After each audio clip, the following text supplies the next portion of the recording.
ध्यान दियो। चलिए तो आगे आप दूसरा नंबर का देखिए। दूसरा नंबर में क्या कहा गया है, सुनिएगा बड़ा ध्यान से। देखो, सुनने मात्र से आपको याद हो जाना चाहिए। आप याद कर लोगे एकदम सुनने मात्र से। ध्यान दीजिए, दूसरा में क्या कहते हैं। करबक में मलिक मोहम्मद जैसी जी कहता है कि मोहम्मद यही कवि जोरी सुनावा। मोहम्मद साहब कह रहे हैं, मलिक मोहम्मद जैसी जी कह रहे हैं कि मोहम्मद का यही कवि जोरी सुनावा। हम आपको ये सभी शब्द को एक एक करके जोर जोर के सुनाते हैं। किसी भी आदमी की अच्छाई, किसी भी आदमी की बुराई को जोर जोर करके सुनाने के प्रयास करते हैं। आप सुनिएगा कि मोहम्मद यही कवि जोरी सुनावा, सुना जो प्रेम पीर है न गा पावा। जो सुना वह आदमी प्रेम भावना से भर गए। वह आदमी ने यह समझना शुरू कर दिया कि वास्तव में ये समय, ये संसार में, इस स्थिति में आदमी का सबसे बड़ा कोई अगर बहुत बड़ा चीज होता है तो वह प्रेम होता है, प्रेम भावना होती है। जो ही लई रकत के लाई रही, कह रहे कबीर जी यहाँ पर कि जो हम आपको अपने रक्त, रक्त माने खून होता है, आलई माने गोंद की तरह, किसकी तरह? गोंद की तरह। कबीर जी कह रहे हैं कि जो भी पंक्ति हमने जोड़े हैं वो अपने खून की रक्त से या अपने रक्त की लेई से, है ना, एक एक पंक्ति को हम जोड़े हैं। एक एक पंक्ति को क्या किए हैं? तो जोई लई रक्त के लेई गाढ़ी प्रीति नैनन जल भे भई।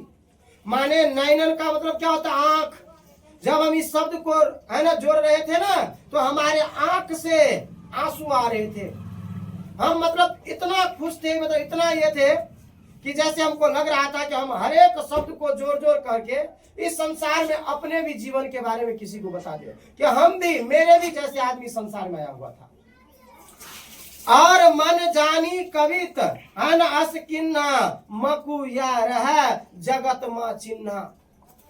कहे छथिन करबक में कह रहा है मलिक मोहम्मद जैसी जी कि जो ही लई रकत के लई, हम जो ये 60 करके आपको दे रहे हैं ये शब्द को, गाड़ी प्रीत नैनन जल भेई, ये जो आपको शब्द दिए हैं उसके लिए हमें एक ही इच्छा है, ये रक्त, ये शब्द को देने की। क्या इच्छा है? तो आ मन जाही कविता अस्किन्ना, कि ये मेरा कविता जो है इसलिए हम लिखे अस्किन्ना कि मकू या रहा जगत मा चिन्हा। हम, मेरा जो है, मेरा जो चिन्ह इस संसार में रहेगा, बस यही चिन्ह इस संसार में रहे ताकि लोग मेरे भी नाम से इस कविता को क्या करें? पढ़े। तो गाड़ी प्रीत, है ना, सॉरी, मकू या रहा जगत मा चिन्हा कहाँ सो, इसके लिए हम उदाहरण देते हैं। कह रहे हैं मलिक मोहम्मद जैसी जी कि हम इसके लिए आपको उदाहरण देते हैं और क्यों लिखने के लिए हम तैयार हो गए ये कविता को। तो कहाँ सो रतन सेन अस राजा, कहाँ गया वो रतन सेन राजा जो अपने प्रचंडता से, अपने वीरता से, अपने अमीरता से, अपने ज्ञानता से एकदम पूरे संसार में, इस धरती पर एक सुंदर नाम पहचान बनाए हुए थे, या उस समय में उसका नाम चलता था, या जो भी कुछ उसके समय उसका चलता था। तो कहाँ गया वो राजा? कहाँ गए, है ना, सुबा हसी बधु, है ना, उपराजा। कहाँ गया वह उपराजा? कहाँ गया वो मनुष्य?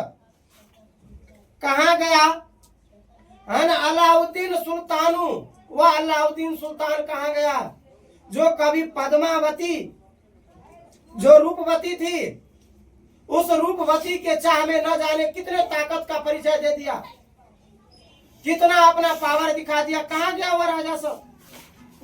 कहाँ अलाउद्दीन आने सुल्तानु? कहाँ रात हो जेई किन्नू बखानू? कहाँ गया वह जिसका खूब बखान चलता था? कहाँ गया जो अपना बखान करवाते थे?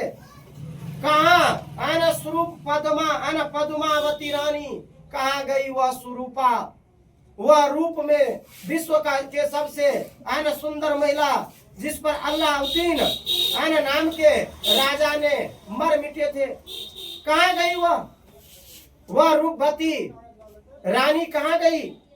कोई न रहा, इस संसार में कोई नहीं रहा है, इस संसार में कोई आया ही नहीं है रहने के लिए, क्योंकि जो आया है उसको जाना ही पड़ेगा। तो यही कहते हैं, कोई न रहा जग रही कहानी, इस संसार में कोई नहीं रहा, सबके नाम पर क्या रह गया?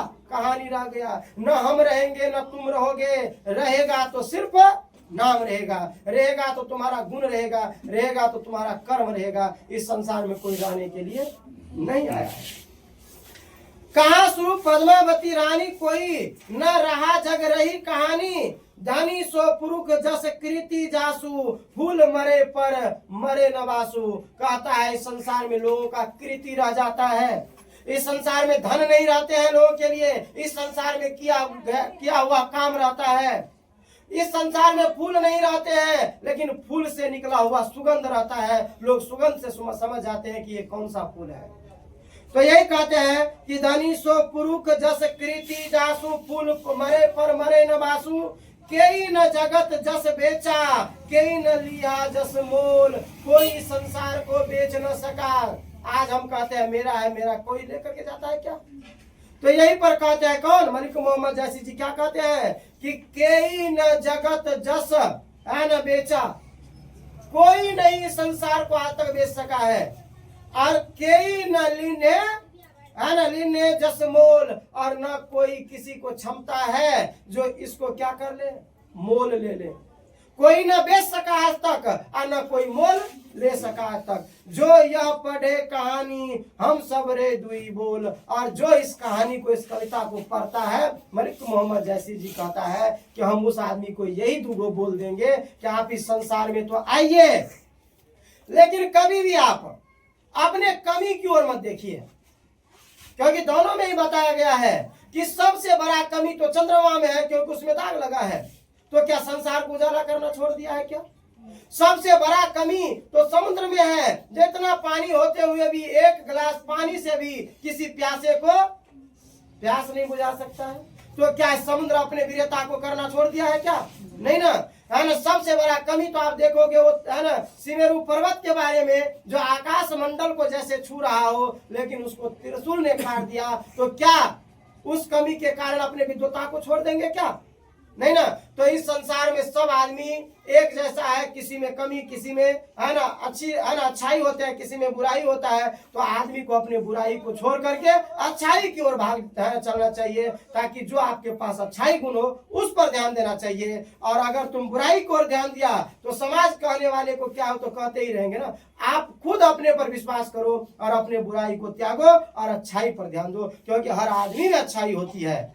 अगर बुराई है तो अच्छाई भी होती है। तो इसीलिए इस कविता में कहा गया है कि आप उस पर्वत की तरह बनिए, आप उस समुद्र की तरह बनिए, आप उस है ना आम की तरह बनिए, और आप उस सिमेरू पर्वत की तरह बनिए, जो अपने बुराई को हटा करके और अच्छाई से संसार में अपने विद्वता को बढ़ा दिया है। क्योंकि संसार में कोई नहीं रहा है, न रत्न है ना, न रतन से राजा रहा है, न पद्मावती रही है, और न कोई आदमी रहा है जो बड़ी महान हो। बस यहाँ पे रह गया है तो एक ही चीज रहा है, और वो है उसका गुण और गौरव।